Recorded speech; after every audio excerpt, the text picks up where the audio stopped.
Medicina em Destaque é um oferecimento de Produtos Grupo Ultra Descartáveis. Seu dia muito mais prático. Olá, ele é de Coruripe, alagoano da gema, né? Apaixonado pela ciência, pelas letras, né? Ele que passou um tempo dentro de uma mesma secretaria que eu, ele que depois migrou para a magistratura, onde faz e exerce suas atividades com muito amor. Doutor Claudemir Avelino é o nosso convidado de hoje do programa Medicina em Destaque, que está sendo ao vivo. E nós damos as boas-vindas, doutor Claudemir, pela sua presença no nosso programa. E é bom vê-lo outra vez e estar aqui mais uma vez nesses encontros, uma vez que o encontro prévio foi exatamente na reunião da Bienal. Perfeito. Meu cordial bom dia a todos, né? Todos os ouvintes também, telespectadores. Meu nobre professor, uma satisfação estar aqui, revê-lo e poder conversar contigo. Natural de Coruripe? Nasci na praia do Miaí de Cima, em Coruripe. Maravilha. Seus pais? Também são de lá. São de lá? Tem mais irmãos? Eu sou no time de 8. Nossa. Somos 8. São 2 mulheres e 6 homens, todos vivos. E todos caminharam essa seara do direito? Não, alguns sim, outros não, é uma mistura danada, né? Eu sei. E veio a Maceió, e onde eu vim para Maceió com 4 anos de idade e fiz meus estudos basicamente aqui em Alagoas, depois passei um tempo em Minas Gerais, depois voltei para cá. Fiz 2 faculdades aqui em Alagoas, uma na Universidade Federal e outra no SESMAC. E é isso. A primeira na Federal ou a primeira? Foi um pouco paralelo. Primeiro eu comecei na UFAL e depois no SESMAC, e aí alguns períodos foram paralelos. Lá, o curso de Direito, né? Isso começou no UFAL? Direito e História, exatamente. E nesse caminhar, terminando o curso, concursos que apareceram? Primeiro eu entrei na Polícia Civil. Fui escrivão de polícia. Foi contemporâneo, né? Eu acho que eu entrei... Sim, fomos daquele período, né? Fui escrevente de polícia, escrivão, depois delegado, depois corregedor de polícia. E a essa altura eu resolvi migrar para outra área, que foi a magistratura. Fiz o concurso para a magistratura e lá já estou há 26 anos, 27 anos. Magistratura era uma meta, um sonho ou foi uma oportunidade? Para ser muito franco, eu fiquei 11 anos na Polícia Civil, mas a magistratura sempre me encantou. E depois de exercer a magistratura, eu vi que era a minha praia. Eu me identifiquei totalmente com a atividade do juiz, do magistrado. Alguma inspiração circunstancial ou humana, algum magistrado lhe inspirou? Eu tinha um avô que dizia que eu devia fazer essa área jurídica. Não sei por que ele dizia isso. E isso ficou comigo, né? E quando eu tive chance, eu fui conferir e deu certo. Me sinto muito útil, Odilon, na área jurídica, sobretudo na magistratura. Eu costumo dizer, porque aprendi isso de uma grande amiga, que foi a desembargadora Nelma Padilha. Sim. Ela usava a expressão seguinte: o juiz tem que ter alma de magistrado. E eu tento me enquadrar nessa sentença curta. Algum momento nessas suas decisões teve que fugir daquele do direito positivo para levar em consideração alguns fatos adversos, assim, onde fizesse uma justiça não só no que é positivo, mas no valor relevante que aquele fato teve na vida? Não raro o juiz se identifica, ou melhor, se pega em circunstância dessa natureza, né? O juiz, para ele julgar com justiça efetiva, ele não pode simplesmente ser legalista. Ele tem que ter uma visão de macro, né, da sociedade. Eu costumo até dizer que o juiz ele não pode somente ser jurista. Ele tem que ser poeta, ele tem que ser sociólogo, ele tem que ser outras gias, como se costuma dizer, né? Sei. Outras sociologias, psicologia, para poder julgar com maior acerto. Nós não podemos ser homem de um livro só, porque se a gente for somente legalista, a gente não faz a justiça acontecer como ela precisa acontecer. Então, eu costumo ter essas vertentes para a cultura, exatamente porque dessa forma você sente melhor o humano. Você traduz aquilo que eu acabei de dizer. Você consegue ter alma de magistrado, exercer essa natureza, quando você tem esse conhecimento mais abrangente. A minha formatura no curso de História, e lá é uma ciência humana tanto quanto o Direito, mas tem outras vertentes, abriu muito minha visão para isso que eu queria, lidar com as pessoas, lidar com o social, com o pé no chão, sabendo que o que eu estou decidindo é aquilo de mais justo que eu posso dar para o jurisdicionado, para o cidadão. Sua experiência como delegado também serviu de substrato para... Olha, a Polícia Civil, apesar de ter sido uma atividade muito árdua e continua sendo uma atividade muito árdua, ela me preparou muito para a magistratura. Tanto é verdade que quando eu comecei a exercer magistratura, eu me sentia mais seguro na parte criminal do que propriamente na parte civil. Depois eu equilibrei isso. Talvez pelo preparo que eu tinha. Eu passei 11 anos na Polícia Civil e vendo, como se diz, as lágrimas correrem, o sangue derramado, porque a atividade da polícia não é fácil, né? Eu aqui faço até uma homenagem a todos os policiais, seja da Polícia Militar ou da Polícia Civil, que tem um carinho muito grande por todos, porque nem sempre o cidadão entende o papel do homem policial. Verdade. É um trabalho muito difícil e que a sociedade precisa ter uma visão melhor, né, mais justa sobre a atividade desses homens. De fato, a minha passagem pela polícia me deu grandes lições e que serviram também de lastro para que eu pudesse exercer a magistratura com mais segurança, com mais convicção de que estaria fazendo a prestação jurisdicional da melhor maneira possível. Deixa eu ver, tem um vídeo aí, Josiel. O nosso programa, assim, às vezes a gente tem uns videozinhos que não chegam. Deixa eu ver aqui. Bom dia, Gerson. Bom dia, telespectador. É um prazer imenso estar dando a palavra no programa. Esse programa Medicina em Destaque hoje será bem importante, porque vai ter a presença do nosso querido Claudemiro, né? Claudemiro é uma sumidade do nosso Lagoas. Eu tenho certeza que vai, como diz a história, vai bombar, como dizem, né? Vai ser um programa muito interessante e eu desejo todo sucesso no mundo. Um beijo, Claudemiro. Grande amiga, né? Foi aquele momento lá que nós marcamos, agendamos, né? Esse nosso encontro. Mas tem um outro aqui que vai entrar no contexto agora, que é o nosso repórter de rua.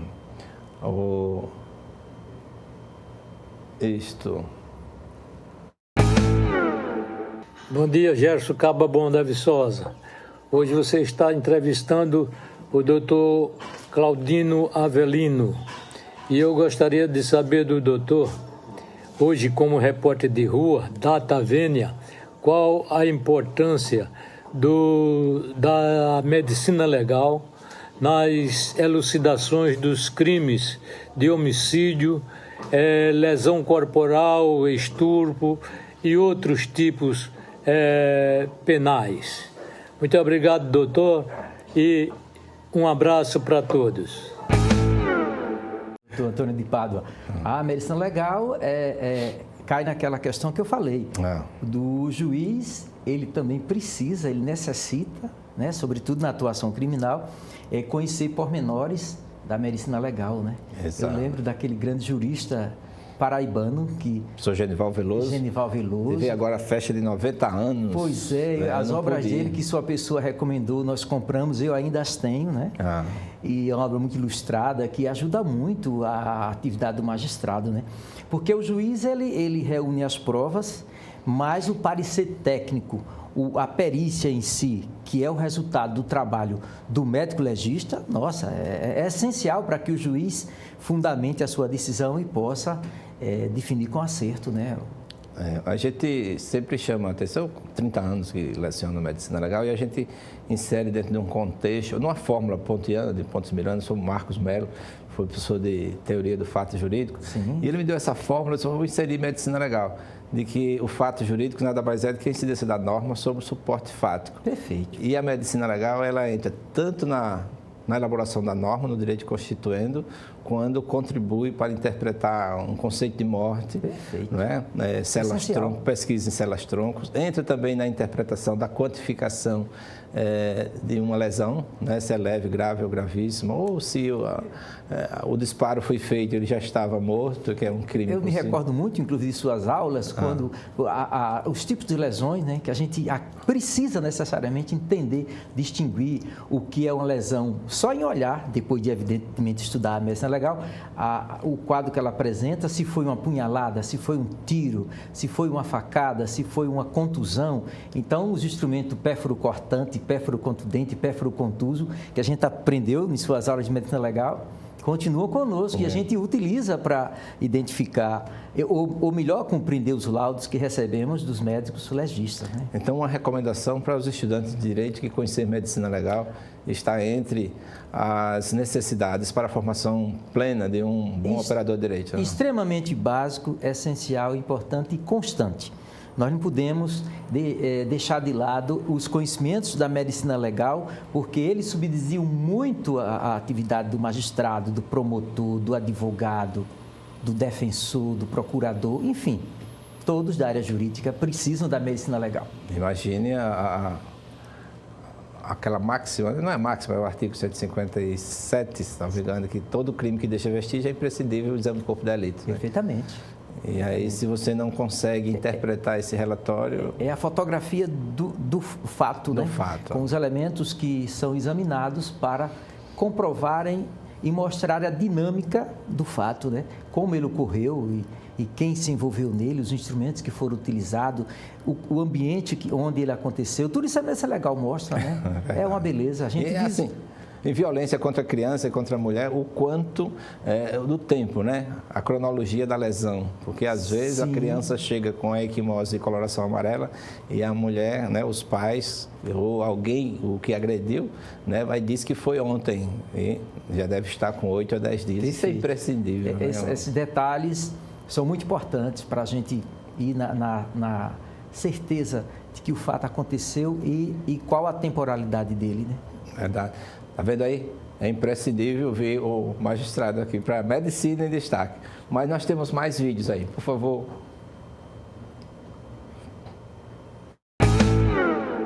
Doutor Claudemiro, nós estamos aguardando você no nosso lançamento do nosso livro dos 100 causos, lá em Viçosa. E você está convidado para também, no outro dia, você ir lá para Bananal, para a gente, como você já foi da outra vez, você desfrutar lá das nossas conversas dos antepassados da Viçosa e do Bananal.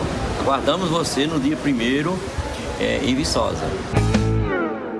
Né? Um grande passo. É um grande viçosense, pessoa da minha admiração também, e que tem uma honra de me obrigar ele no Instituto Histórico, né? Um dos colegas de trabalho lá, que tem digamos assim, um conceito muito positivo dentre todos nós da pesquisa, né? Ele também pesquisa e é um dos viçosenses que a gente tira o chapéu para ele. Então, juntaram-se 100 viçosenses, cada um fez uma crônica e etc. Eu contribuí com o bar do seu Antônio e Dona Nenê, meu pai e minha mãe. Eles tinham lá um barzinho, onde o Zé do Cavaquinho tocava, o pessoal gostava de fazer uma farra. E eu sou professor de ética na Universidade de Ontologia Médica, e foram minhas primeiras lições de éticas eu adquiri nesse ambiente. E meu pai, os caras chegavam 3 horas da manhã batendo, querendo tomar uma cerveja, e meu pai dizia, estou dormindo. Eles acordavam, o papai deixava a cerveja lá, a geladeira, o tira-gosto, eles mesmo faziam, de manhã meu pai ia contar. E é muito bonito, isso é salutar nessa confiança. Eu tenho uma relação breve com Viçosa, mas ao mesmo tempo intensa. Quando, no começo da minha carreira, eu passei alguns meses em Viçosa, e aí tive o prazer de estar em Viçosa, conhecer aquele povo das comarcas que eu trabalhei, apesar do curto tempo. Viçosa é daquelas que eu tenho excelentes recordações. Maravilha. É uma cidade diferente. O povo de Viçosa, a cultura de Viçosa, a história de Viçosa, tudo isso nos encanta. Ontem, eu cheguei 1h da manhã de hoje, né, de lá, com o padre João César, né, ele foi celebrar lá no Sabalangá, que é a comunidade onde eu me criei, né, e é o tríduo do São José, ontem foi a primeira noite, E foi maravilhoso. Ele é cantor também, a igreja é efervescente, cantando, o pessoal humilde, né? E olha aí, ó, essas são as cenas lá da igreja. Deixa eu ver o padre. É uma beleza. Vê se tem um padre João César? Acho que não. Ele, olha aí. E nós saímos de lá e conversando, um bom contador de história, maravilha. Mais um vídeo aí, por favor. Agradecer muito esse Josiel, que é um rapaz da equipe técnica aqui, que nos alegra em vê-lo. Imagina o trabalho técnico que ele tem aqui. Existem pessoas, Gerson, que se destacam na sua atividade, quer seja esportiva, judiciária, como engenheiro, como médico, mas existem aquelas que são polivalentes. São pessoas que se comprometem a desenvolver ações e o fazem com toda garra, com todo esmero, e um delas é Claudemiro Avelino. Claudemiro Avelino é um cidadão que tem despontado não somente na pesquisa judiciária, na pesquisa sobre grandes escritores do passado, mas também na literatura como todo. É um cidadão que ele enobrece o estado de Alagoas, a literatura alagoana, e que, sem sombra de dúvidas, faz por merecer aplauso de todos aqueles, não somente os que lhes conhecem, mas os que carecem de lhe conhecer. Não só quem lhe conhece, mas aqueles que necessitam lhe conhecer. Né? Tenho um prazer muito grande de também chamá-lo de amigo, né? Também colega do Instituto Histórico. Né? É verdade. Como eu disse, um literato de escola, né? Tenho uma admiração muito grande pelo trabalho dele, conheço o trabalho dele, tenho os livros dele. É outro incansável homem da cultura, né? Que hoje tem feito um papel muito bonito junto à nossa Academia Alagoana de Letras, né? Isso é muito bom. É verdade.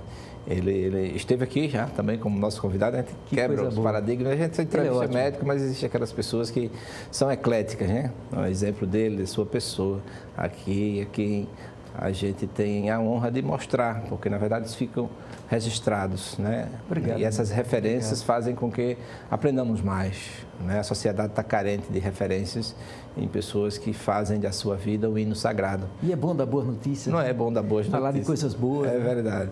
Mais um, por favor.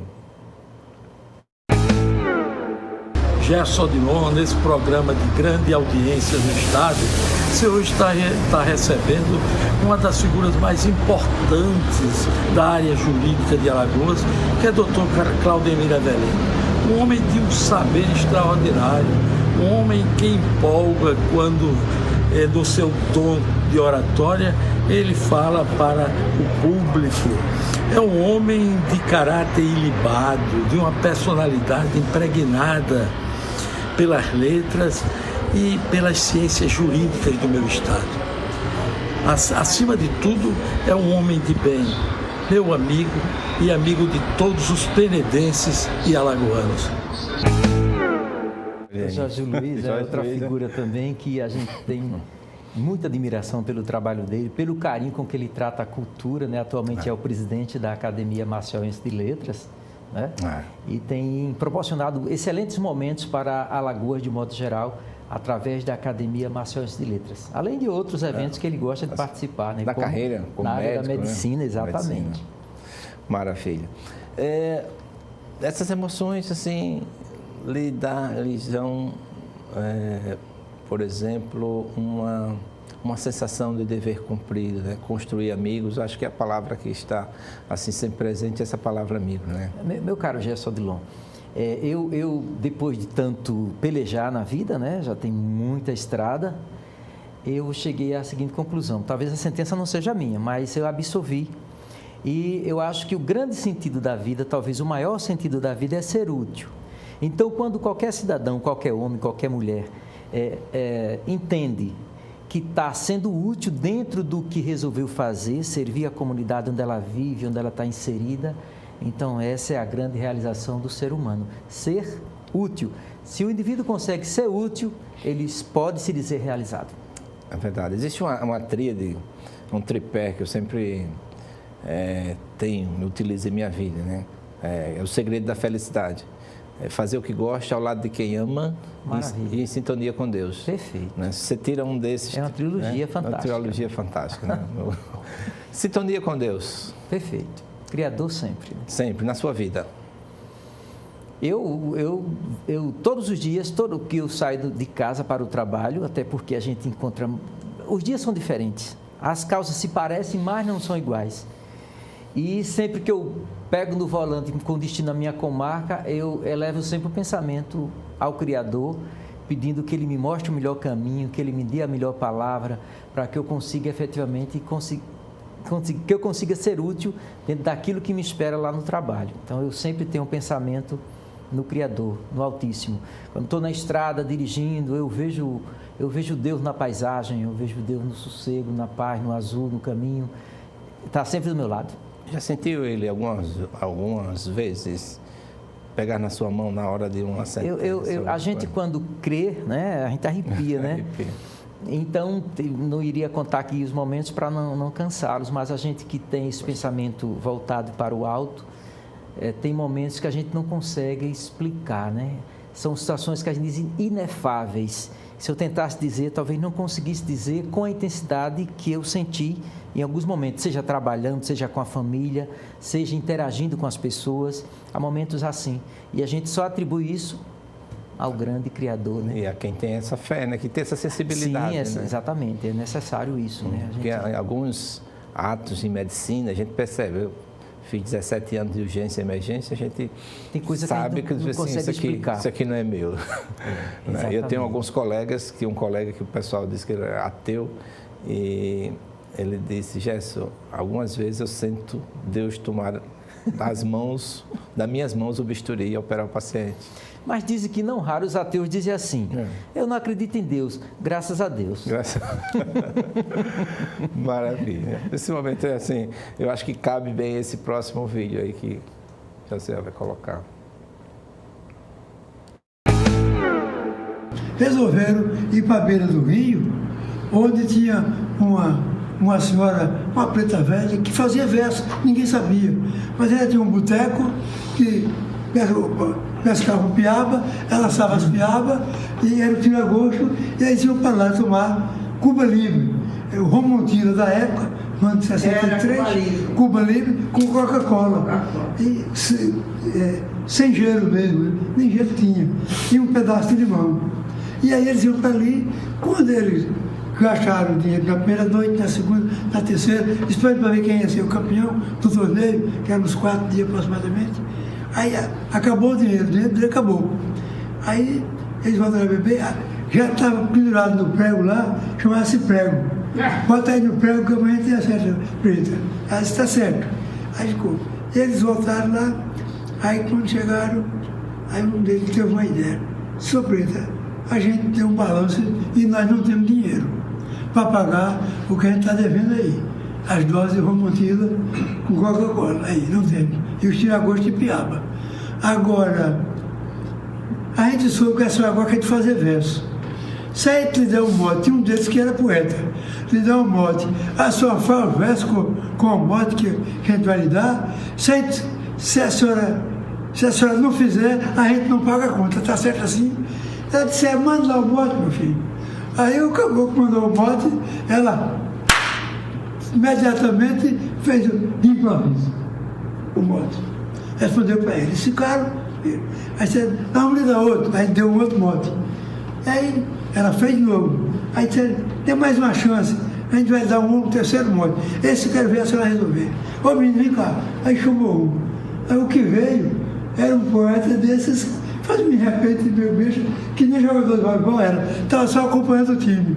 Aí continuou lá, diz aí alguma coisa, ele perdeu assim para cima, pensou e disse: o bote agora eu quero ver, viu? Purutututututu. Tem um carro, um bote meio doidado, sem pé nem cabeça. Ela aí disse: ô menino, bota um copo de cachaça para mim. Aí botaram um copo de cachaça, aquele copo americano, quase pela borda. Ela pegou o copo de um gole só, passou as coxas da mão na boca, deu uma cusparada no chão, aí disse: agora vai. eu fazendo uma farinhada de umas 15 a 20 cuia, era um sábado da aleluia, em casa, não tinha nada. Chegou uma garotinha, sentou-se no caititu, mandioca, tapicuru, e a roda estava pesada e a cevadeira danada por tutu. Aí teve gente assim, vamos embora, pague nada aqui não. Grande poeta. Grande contador da história, poeta. Ele é ótimo. E isso é lá no... Nós assumimos agora a presidência da Sobrames. Sim. E isso acontece a próxima reunião será no dia 3 de abril. Sim. Lá no Instituto de Olhos de Maceió, aberto ao público. Bacana, e os sobramistas. Quero ir uma dessas. Vamos lá, será um prazer tê-lo conosco. Me avisa que eu irei. Tá bem. Existe uma sequência de fotos, a gente vai colocando aqui e a sua pessoa vai explicando essas fotos. Perfeito. E onde... Isso aqui é sua biblioteca, é? Rapaz, eu tenho mania de livros, né? Desde menino eu tenho mania de livros. E além de pesquisador, né? Então, realmente, hoje eu tenho uma boa biblioteca. Confesso que tenho. Era um sonho de menino. Eu, quando menino, eu tinha carteirinha da biblioteca do Sesc. Eu saía da Pajuçara a pé pelo trilho. Toda semana eu pegava um livro na biblioteca do Sesc e lia. E voltava. E toda semana pegava outro. Tinha carteirinha. Então, eu ficava encantado quando chegava na biblioteca e via aquele mundo de livros. E aí, desde menino, comecei a juntar livros. E hoje eu tenho realmente muita coisa boa. Muita coisa boa. Existe uma frase, eu acho que é de Khalil Gibran, se não for de Cachoal, um dos dois, eu confesso. Mas que a vida começa no clarão das letras, né? Eu acho que... No clarão? No clarão das letras. Das letras. Não é? Eu acho que... É como dizia nossos pais, não é? Olha, filho, sem estudo o homem não é nada, né? Procure. Eu vi muito isso de minha mãe. Aliás, minha mãe nos trouxe de Coruripe para a capital para que a gente tivesse espaço para estudar. Foi esse o grande propósito dela. Nos trazer para Maceió, porque aqui teríamos mais oportunidade de estudo. Era a visão dela. E esse acesso às letras, né? É bonito. Transforma o homem, Transforma. Né? Sensibiliza o homem. E é a melhor forma de inserção social. Sem dúvida. Não é? Imagine se sair de Coruripe, né, aquele garotinho, não é? Hoje não é por vaidade, mas é para um exemplo de uma história, assumindo assim a marcha de estatura, sem dizer assim, nunca me curvei diante de um político, diante de alguém para dizer, você está aí porque eu coloquei você.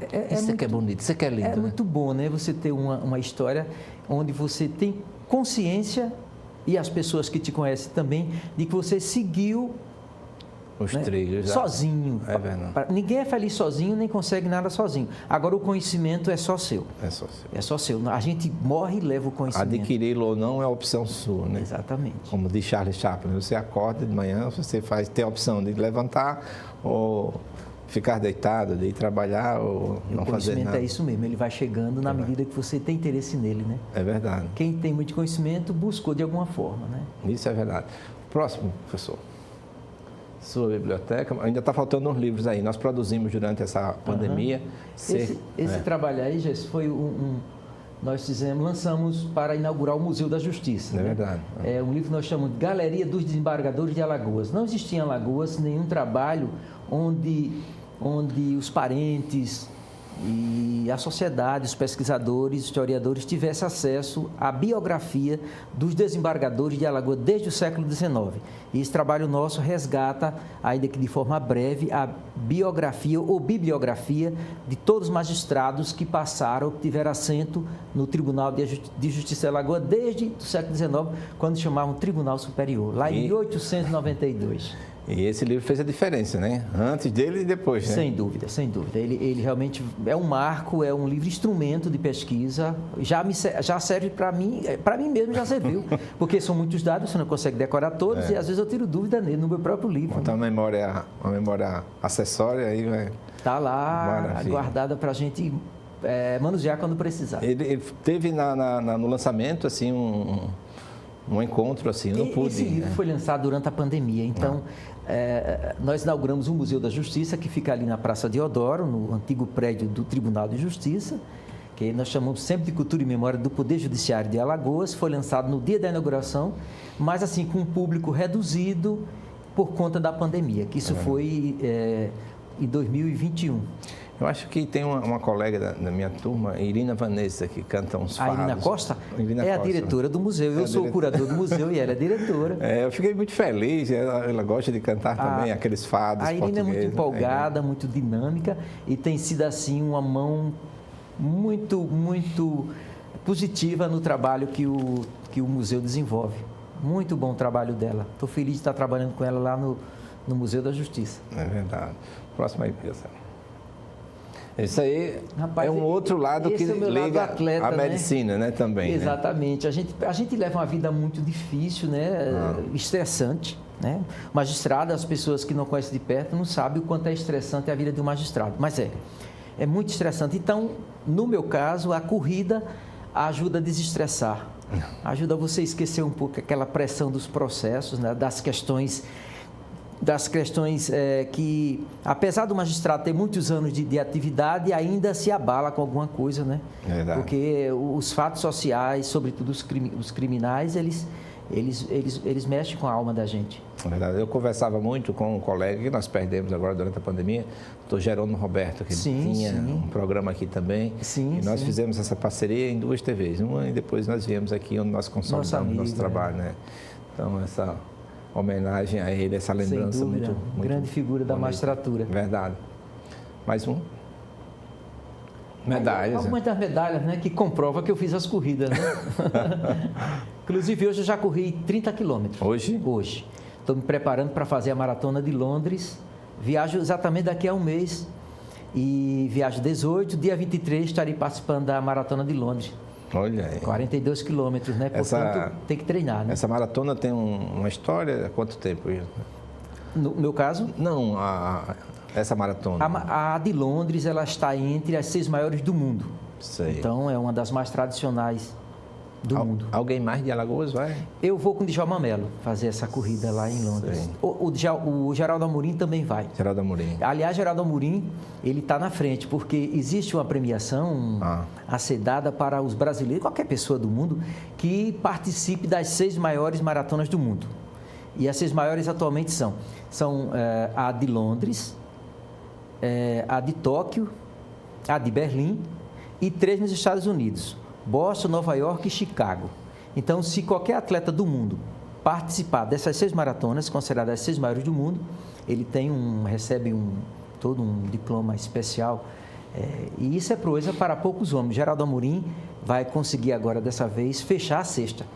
Vai falar em Geraldo Amorim, né? Ele tem sempre uma história bem parecida com a sua, até por... O Geraldo é muito verdade isso, o pessoal até me acha parecido com ele. É meu amigo, irmão, desde sempre, né?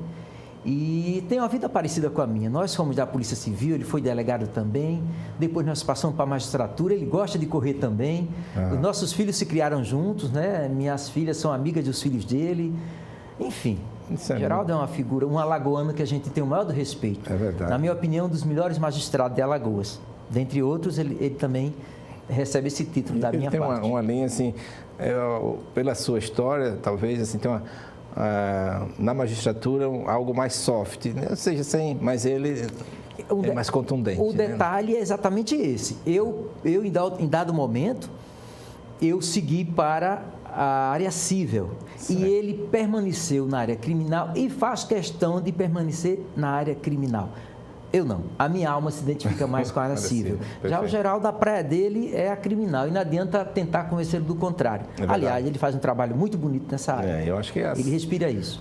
Nesse aspecto penal que tem tido um contexto social assim mais de relevância, né? Eu acho que Alagoas tem muito a agradecer a ele. Sem dúvida. Ele é um grande magistrado da área criminal, Geraldo Amorim. Vê se tem mais fotos aí, por favor. Aí... Isso aí foi recente, foi durante a inauguração da sede do Ministério Público de Penedo. Penedo não tinha uma sede à altura do Ministério Público e, recentemente, o governador, o prefeito e o atual presidente, nós chamamos do Ministério Público, né, Dr. Márcio Roberto, conseguiu inaugurar essa sede lá em Penedo. Foi recente, recentíssimo esse evento. Mas, assim, faz uma parte mais clínico-geral em Penedo, ou seja, é só civil? Só civil. Só quando estou de plantão. No plantão pego o crime também, mas a minha vara é civil. Tá, e existem quantas varas? Em assim, Penedo nós temos 5 varas, contando com o juizado especial. Nós temos 3 cíveis, uma criminal e o juizado especial. Somos 5 juízes em Penedo. Maravilha. Próximo, professor. Olha aí. Atualmente eu estou como vice-presidente cultural da Associação dos Magistrados.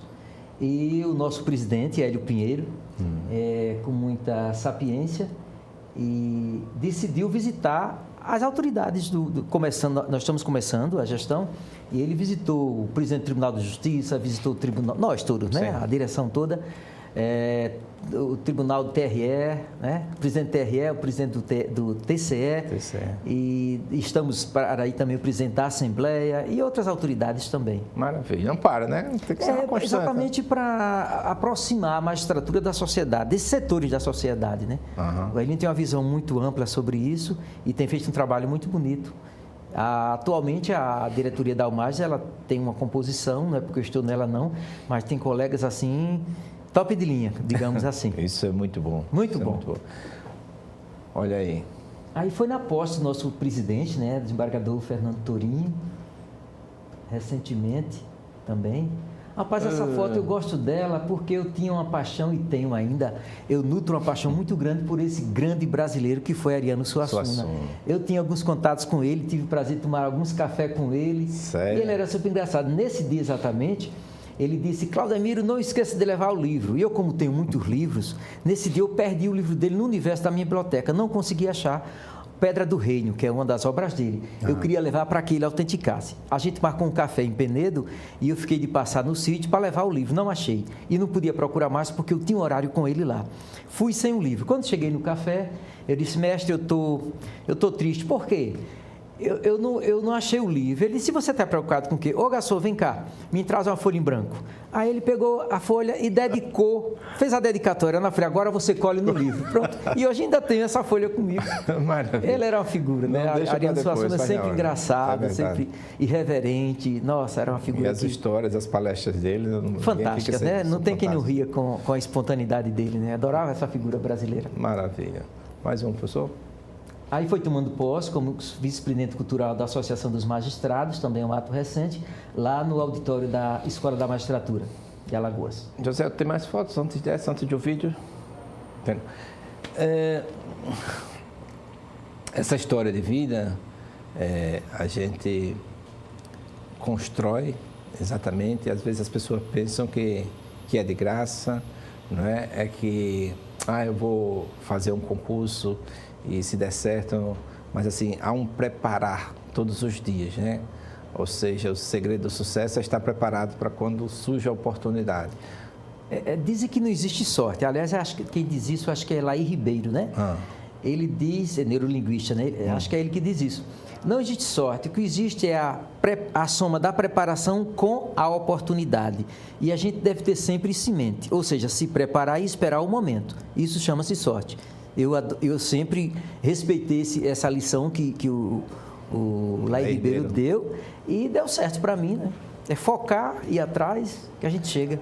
Todo ser humano é inteligente. A gente só precisa desenvolver isso, né? Eu acho que o QI, né? Ele é de 90 a 110, é o que nós temos, né? Assim, as pessoas variam muito vamos dizer assim, de capacidade, tanto da memória como da própria inteligência. Mas, por exemplo, alguém pode conseguir algo em um mês, outro em 2 meses, outro em um ano, mas todos conseguem. A questão do tempo não precisa ser o mesmo, mas se você quer, você consegue. Eu lembro muito da minha professora de inglês, professora Susan, né? Gerson, pule na piscina, porque é tímido, né? Do interior, eu consegui uma bolsa para estudar inglês no IASG. Sim. E aí a professora queria que eu produzisse. Ela disse: eu sei que você sabe, mas a timidez, ela se pule na piscina. É como você tem que nadar, você tem que pular na piscina. Decisão é tudo na vida, né? Decisão, atitude. Às vezes a gente se sente intimidado mesmo diante de algumas circunstâncias, mas a gente tem que fechar os olhos e botar o pensamento no alto e dar os passos que precisa dar. Ninguém percorre um caminho se não der os primeiros passos, né?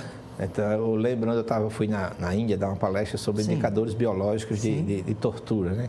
Às vezes a pessoa tem um tiro na testa, mas você pergunta, houve tortura no quarto quesito, né? Você responde não, porque é um tiro na testa, você não sabe quanta noite o cara passou, o cara fazendo os disparos. E aí tem indicadores biológicos, por exemplo, a glicemia, a adrenalina, o glicogênio, essas coisas, você pode dosar e saber que ele está tudo isso alterado. E você saber que ele foi torturado e afirmar com precisão. É maravilhoso. Bom, uma coisa é essa capacitação. A outra é a questão, como nós já falamos, assim, de amigos. Né? Há amigos que entram na vida da gente e dizem, por que essa pessoa apareceu? São circunstâncias assim alheias aos nossos pedidos diários, mas Deus manda amigos na vida da gente. Eu tenho alguns que, por exemplo, quando eu vim de Viçosa para cá, há 17, há quantos anos? 2017. Né? Então, imagine, em 2023, quantos né? Esse amigo se mantém fiel, até os irmãos dizem assim, a gente inveja a amizade de vocês dois. E isso é muito bonito. Mas existe um vídeo aqui que eu vou colocar. Vamos ver. Meu amigo e irmão, Dr. Claudemiro Avelino de Souza, conhecido de forma carinhosa como Miro. Amigos de tantas jornadas, de tantas labutas, são 2/3 da minha vida que eu conheço um amigo, um irmão por adoção que Deus colocou em minha vida. Amigo da instituição policial, amigo da magistratura, amigo do atletismo e amigo meu maratonista. É muito fácil falar num grande jurista, de um profissional gabaritado, um profissional de escola, um profissional que sempre demonstrou um alto grau de profissionalismo em tudo que desempenhou. E deixando aqui registrado como um dos maiores historiadores do estado e do país, resgatando a memória do Poder Judiciário alagoano, e dizer ao nosso amigo da grande satisfação e essa homenagem justa a um amigo sincero, como já dissera Renato Teixeira em sua música, a amizade sincera é um santo remédio, é um abrigo seguro, e eu digo ao dileto amigo da honra de considerá-lo como um amigo e irmão, tá certo? Então, como já dissera também em uma das músicas de Roberto Carlos, ele diz, você meu amigo de fé, meu irmão camarada, de tantos caminhos e de tantas jornadas. Que Deus abençoe meu amigo e que de muitas conquistas e de muito sucesso. Um grande abraço de seu eterno amigo, Geraldo Amorim. Amigo e irmão, né? Amigo e irmão, né? Amigo e irmão. Geraldo, ele realmente é isso. Ele participou muito da minha vida e eu também da dele. Nossas famílias são próximas e é muito bom ter um amigo. E quando se trata de um amigo irmão que você sabe pode contar com ele para tudo, isso é muito importante. Inclusive foi meu colega para estudar para os concursos, né? Era uma noite na casa dele, outra noite na minha casa, e era assim, a gente estudou muito junto, até passar. Geraldo estudou muito comigo e eu com ele, nossa, a vida toda. Até a gente passar. A gente só se separou quando passamos na magistratura, e aí eu fui para uma comarca, ele foi para outra, aí muita gente, diz que o juiz Coca-Cola, a gente costuma dizer assim no começo, né? Você chega querendo fazer muita coisa, porque se dá conta da responsabilidade, do volume de trabalho, a gente se foca ali, e aí parece que você esquece até da família, né? Naqueles primeiros anos de trabalho, você fica ali, aí a gente se distanciou um pouquinho, mas quando a gente tem um amigo de verdade, a gente passa algum tempo sem ver, quando vê, parece que falou com ele ontem, né? Então, Geraldo é dessas figuras que a gente, como ele classificou, né? É amigo e irmão, e amigo e irmão dispensa explicar o que é isso. Né? É verdade. É de um significado assim, que a gente procura e não encontra. Né? Jesus quis ter amigo. Né? Eu vos ofereço essas coisas porque, não considerando vocês meus discípulos, mas meus amigos. Para que frase. Palavra doce, né? Não é doce, né? Maravilha. E participaram vocês na construção de cada um da sua família, etc. E é difícil o lidar, assim, na formação dos filhos? A gente fica, todo pai, né? Toda mãe tem aquele compromisso de orientar, proteger, vigiar, para que o teu filho, a tua filha, seja um cidadão de bem, que possa ter orgulho de você, para que você também possa ter orgulho dele. Então, é o papel de todo pai, de toda mãe, né? Encaminhar os filhos, né? E quando a gente consegue isso, realmente é uma alegria muito grande. Formar um filho, ver um filho também sendo útil, né? É muito bom. É muito bom a gente dar à sociedade um bom cidadão, uma boa cidadã, né? Não tem dinheiro que pague essa alegria, né? Não precisa muitas maratonas, você sente o seu coração massageado, né? Rapaz, falar nisso, a gente quando corre uma maratona, são 42 quilômetros, né? Como o percurso é muito longo, significa uma manhã correndo, porque os olímpicos fazem uma maratona em 2 horas, né? Mas nós normais fazemos em 4, 4 e meia, 5 horas, dependendo do padrão de cada um. Então, você passa uma manhã inteira correndo.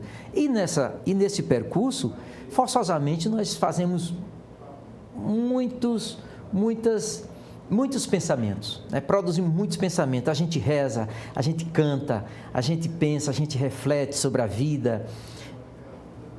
É uma terapia que você é obrigado a fazer durante aquele percurso. Você vai correndo, vai pensando nas coisas, resolve até cálculos matemáticos para poder o corpo aguentar o esforço, né? Que é muita coisa realmente. Que bom, maravilha. E maratona, a parte física do corpo, os amigos, um aspecto, poderíamos dizer, psicológicos, né? Você ter a satisfação de sentar com um amigo e partilhar, né? Um bom vinho, degustar um bom petisco, essas coisas todas, mas sentar com a família também tem esse aspectos, né? E a gente vai passar agora 3 vídeos, tá? Para ver que... Vamos lá. Pai, gostaria de te parabenizar por todas essas belíssimas homenagens direcionadas ao Senhor.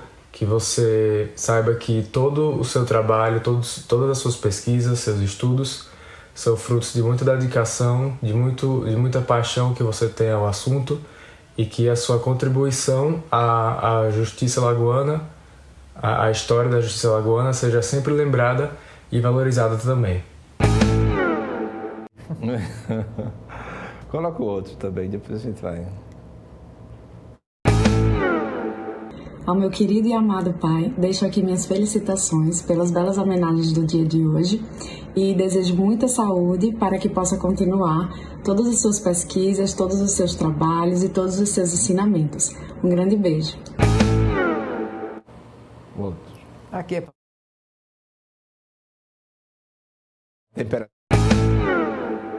Pai, eu acompanho de perto todo o seu amor e dedicação à preservação da memória da justiça, e não só como filha, mas principalmente como alagoana, eu lhe agradeço e sinto muito orgulho de você fazer com que todos nós conheçamos cada vez mais de perto a memória da justiça alagoana.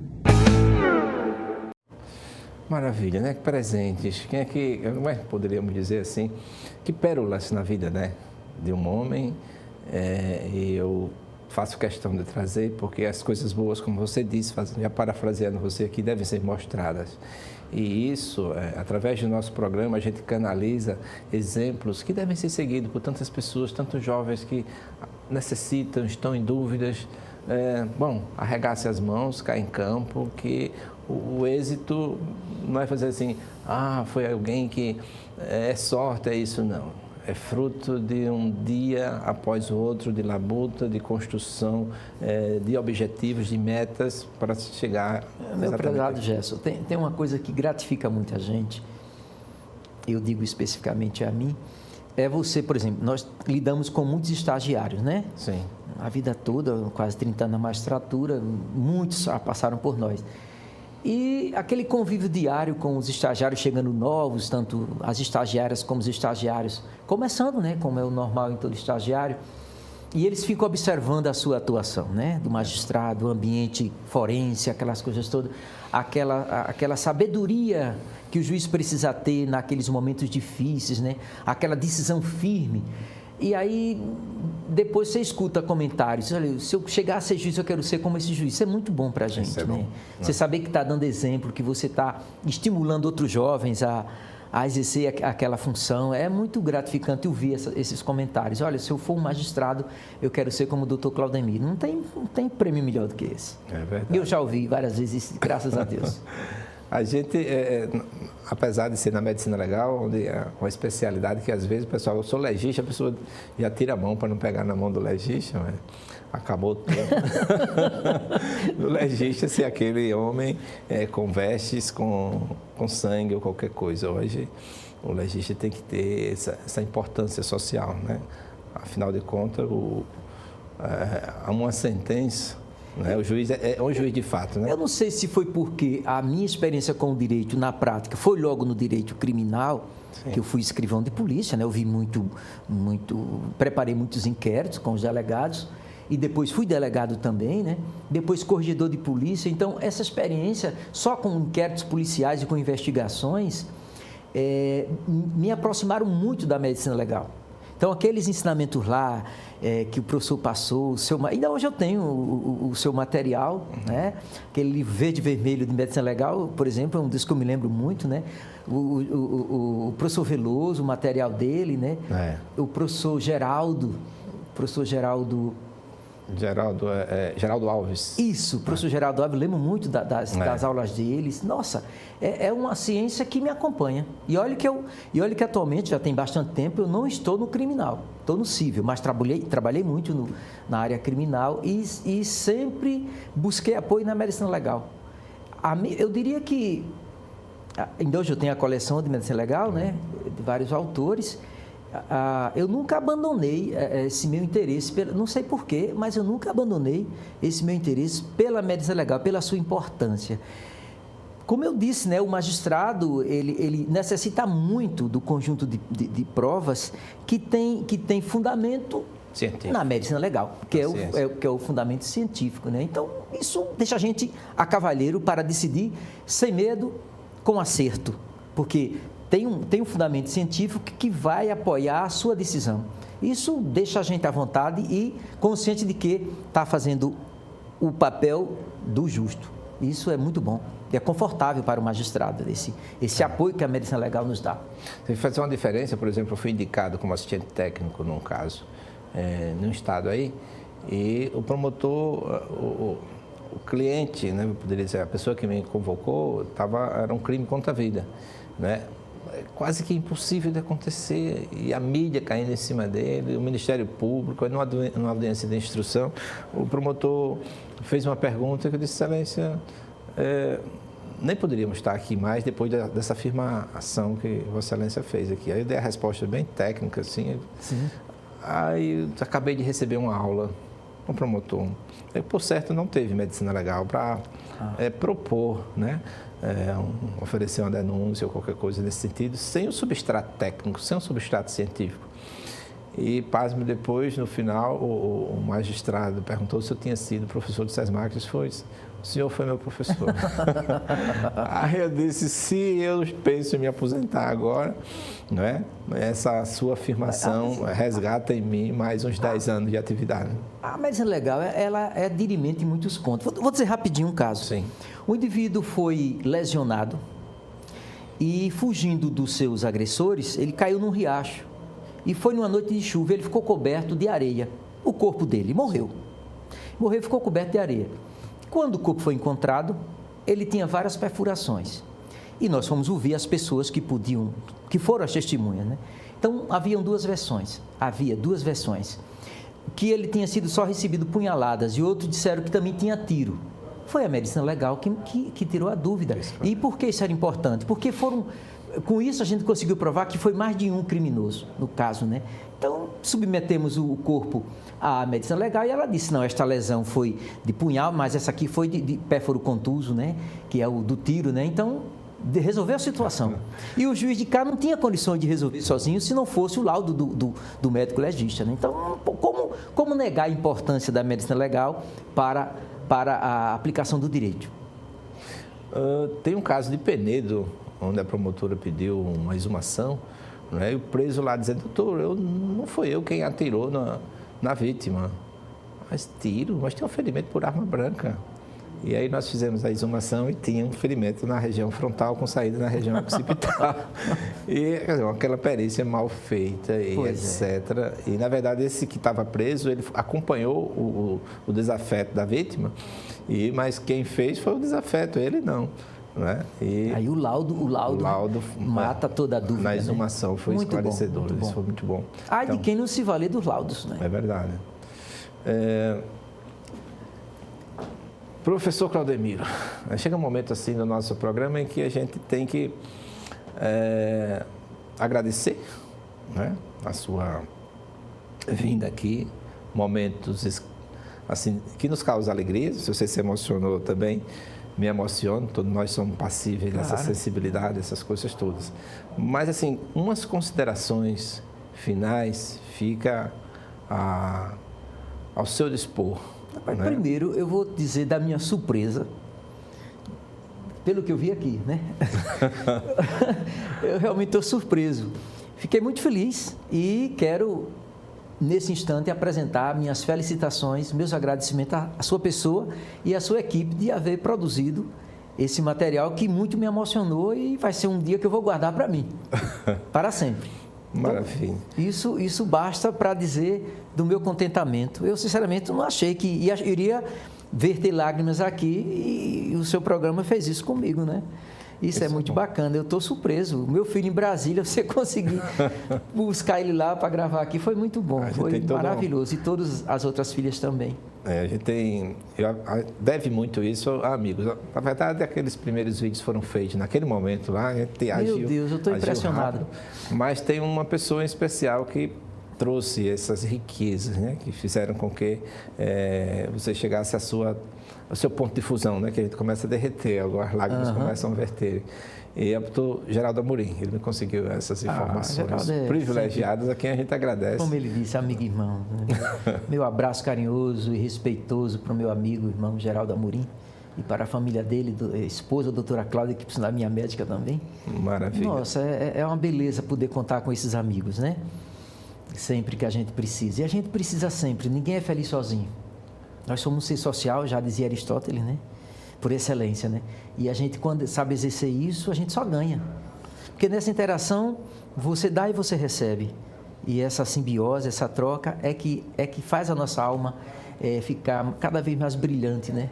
É verdade. A gente ensina e aprende. A gente agradece muito a sua pessoa, agradece a esse público maravilhoso que nos acessam através das redes sociais e aqui da TV Mar. Agradece em especial também ao senhor Wellington, que é o dono da Ultra Plast, é um grupo que produz descartáveis, na melhor qualidade, né? Aqueles pratinhos, aqueles pratos que a gente usa, tudo dentro da asepsia, dentro da perfeita higiene e a qualidade. Está no dia a dia da gente essas coisas. Então, está no dia a dia, a gente agradece a ele, que ele diz assim, como é que eu posso ajudar esse programa? Também a ele. Tá bom, professor. Professor Claudemiro Avelino, nosso muito obrigado por estar aqui conosco, a esse público maravilhoso e toda a equipe técnica, e agradecer a todos aqueles que manifestaram um sentimento de carinho pela sua pessoa, né, familiares e amigos. O nosso bom dia, fiquem com Deus e até a próxima semana no próximo programa Medicina em Destaque. Minha gratidão. Obrigado também.